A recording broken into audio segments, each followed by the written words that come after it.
Várias profecias particulares falam sobre a invasão dos turcos no mundo cristão, inclusive chegando até Roma. Isso está inserido no contexto do grande castigo e é sobre isso que nós conversaremos hoje. Muito bom dia, meu nome é Daniel Martins, este é o canal dos Santos Anjos.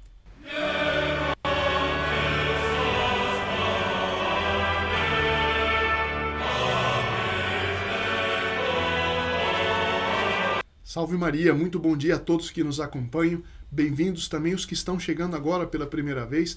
Nossas conversas de segunda a sexta têm como finalidade conhecermos melhor as verdades eternas, o céu, o purgatório, as profecias particulares de fontes sérias também e, sobretudo, aprender sempre mais como os anjos podem nos ajudar na luta contra os inimigos de nossa salvação.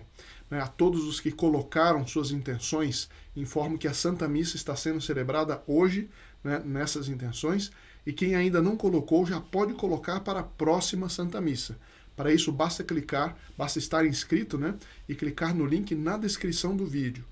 Hoje eu trouxe 4 trechos de profecias envolvendo o papel dos turcos, ou mais abrangente, a invasão muçulmana na Europa e nos países cristãos em geral, e a futura conversão de parte desses povos.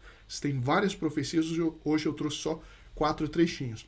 Na semana passada, eu vi um vídeo de um líder muçulmano, falando para os povos deles lá, declarando que a guerra deles não pode parar no Oriente Médio, mas tem que chegar, segundo eles, até o coração do cristianismo, isto é, até Roma. E esse mufti lá, ou imã, não sei, fala, temos que chegar até Roma. E isso em nossos dias, não é no século passado, não. Eu achei incrível porque, segundo várias profecias, isso faria justamente parte do grande castigo anunciado para a nossa época, castigo reiterado por Nossa Senhora em Fátima, em La Salette, em Akita e tantas outras aparições. Tem um lado terrível que é Deus permitindo que o flagelo para os países ex-cristãos venha do mundo muçulmano, ao menos em parte. Mas tem um lado admirável que é a profecia da conversão de parte desses povos para a verdadeira fé no final desse mesmo castigo. Bom, o primeiro trecho é da beata Catarina Raconidi. Nós até falamos sobre ela já há alguns meses, aqui no canal. Mas diz assim, é um relato do sacerdote que a acompanhava com profecias sobre a crise e a renovação da igreja. Diz, portanto, assim, em diferentes circunstâncias, a bem-aventurada Catarina viu no futuro as tribulações que devem preceder a futura renovação da igreja. Lembro-me de tê-la ouvido dizer que não veria em sua própria vida mortal a maior dessas provações. Em certa ocasião, ela viu uma pessoa bela e venerável, vestida de branco, que segurava com sua mão uma espada com único punho e 3 lâminas, com a qual ameaçava os povos com calamidades sangrentas.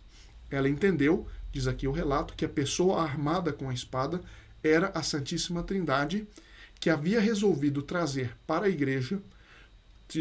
a igreja por meio de numerosos flagelos, de volta a seu estado primaveril e florescente de santidade.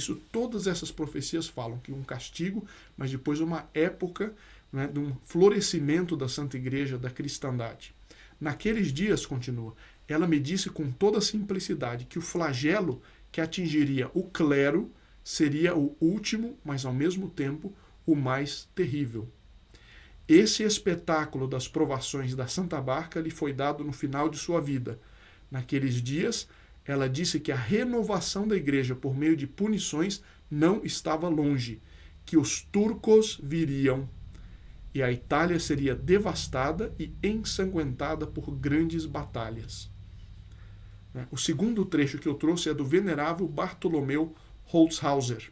Diz o seguinte, pois enquanto nesta época, ele está falando da nossa época, certo? Que é uma época que, segundo ele, termina com um grande castigo e inicia uma nova época depois do castigo com essa renovação da igreja. Então ele diz, pois enquanto nesta época vemos em toda parte nada além das mais deploráveis calamidades, tudo devastado pela guerra, católicos oprimidos por hereges e maus cristãos, a igreja e seus ministros tornados tributários, reinos desfeitos, monarcas mortos, vassalos atormentados e todos os homens conspirando para erigir repúblicas revolucionárias, uma mudança admirável, ou seja, quando tudo isso está feito, uma mudança admirável acontece pela mão do Deus Todo-Poderoso, de tal forma que ninguém pode humanamente imaginá-la. Ou seja, o triunfo de Deus depois do castigo e durante o castigo será tão grande que ninguém pode humanamente imaginá-lo. Pois esse poderoso monarca, ele fala, são várias profecias falam de um monarca, um poderoso monarca e de um pontífice santo, né, que virá ao final, durante esse grande castigo, que será um instrumento de Deus para colocar a ordem nas coisas. Então diz assim, pois esse poderoso monarca que virá como enviado de Deus destruirá estas repúblicas a que ele se referiu até os seus fundamentos, subjugará tudo a seu poder e usará de seu zelo em favor da verdadeira Igreja de Cristo. Um pouco como Carlos Magno fez na época dele. Assim, apenas para dar um exemplo. Todas as heresias serão condenadas ao inferno.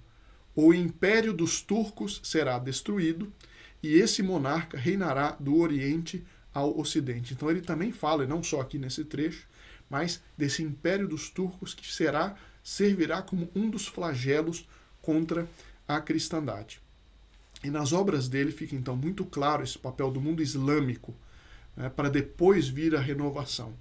É claro que isso não quer dizer que Deus aprova as atrocidades que eles possam fazer, mas é como na época da destruição de Jerusalém. Deus, por vezes, para a confusão do demônio, ou utiliza para a sua própria glória, contrariando os próprios objetivos do demônio e de seus sequazes, o que é, no fundo, uma grande humilhação para o demônio. Bom, o penúltimo trecho é da beata Ana Maria Taide, também já falamos sobre ela aqui no canal, mas sobre o castigo, o confessor dela, Monsignor Natali, ele relata o seguinte: 5 anos antes da morte de Pio VII, Papa Pio VII, ela me descreveu o grande julgamento em preparação, o grande castigo. Revoluções cairão sobre Roma, embora os desastres serão diminuídos pelo sacrifício expiatório das almas santas. O joio será arrancado, e então a mão de Deus voltará para impor a ordem onde o esforço humano será impotente. Os castigos da terra serão atenuados, ou seja, diminuídos, mas os castigos do céu serão universais e serão terríveis. Milhões de homens morrerão a ferro, seja na guerra ou em conflitos civis. Outros milhões perecerão por morte prematura. Então, nações, ou seja, depois do castigo, nações inteiras retornarão à unidade da igreja, muitos turcos, pagãos e judeus se converterão e seu fervor encherá os antigos cristãos de confusão. Em uma palavra, ela me disse que o Senhor queria purificar o mundo e sua igreja, para a qual estava preparando um renascimento milagroso, um triunfo de sua misericórdia. Então, novamente aqui, fala dos turcos como, né, fazendo parte desse caos, desse castigo, e de repente uma grande conversão que vai inclusive encher os antigos, ou seja, aqueles que já eram católicos, de confusão, ou seja, de espanto. Puxa, como é que esses povos que antes estavam atacando a igreja se convertem em grande número? Bom, por fim, uma profecia de São Luís Maria Grião de Montfort em sua famosa Oração Abrasada. Ele também faz referência à conversão dos turcos. Após o castigo, então, viria um grande dilúvio de graças do Divino Espírito Santo. Ele diz assim: quando virá aquele dilúvio de fogo do puro amor que deveis atear, Senhor, em toda a terra, tão veementemente que todas as nações, os turcos, os idólatras e até mesmo os judeus devem se arder nele e se converter? Então a gente vê essas duas coisas, a parte admirável, que é a conversão, mas também a parte terrível que precederá essa conversão e que faz parte, de acordo com essas profecias, do grande castigo. Bom, e como eu disse, essa e outras profecias, várias, fazem muitas referências à invasão da Europa pelos turcos, pelos russos, incluindo a cidade de Roma. Rezemos para que seja feita a vontade de Deus, que venha logo essa purificação universal, pois os pecados estão chegando a um auge nunca visto na história. E amanhã nós veremos uma das razões pelas quais Deus ainda não puniu a humanidade e se podemos ou não estar no início? Será que nós estamos vendo o início desse grande castigo? Nós conversaremos sobre isso amanhã. Então, até amanhã, se Deus quiser.